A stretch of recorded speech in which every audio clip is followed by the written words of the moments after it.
තාත්තා ගැනත් කියන්න ඕනේ මගේ අම්මා ගැනත් කියන්න ඕනේ. ඉතින් මේගොල්ලොන්ගේ ආශිර්වාදයෙන් ඒගොල්ලොන්ගේ උදව්වෙන් තමයි මම මේ කෝස් එකට ගියේ. අපේ තාත්තා මට 1.50ක් දුන්නා. 1.50ක් දුන්නා කෝස් එක කරන්න. තව ලයිසන් එක ගන්න 60ක් දුන්නා.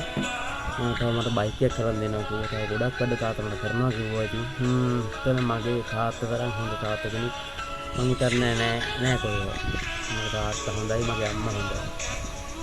ඉතින් යාළුවා මාර අපුවීමක් කළා තමයි මට මේ වෙන්නේ. ඉතින් මම දැනගන්න ඕනේ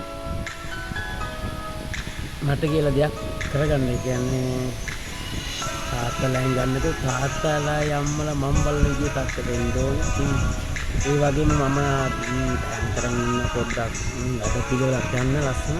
ඉතින් මේ පැවිදිට ගොඩ ගියොත් මම අම්මා තාත්තා ලස්සනට බලාගන්නවා.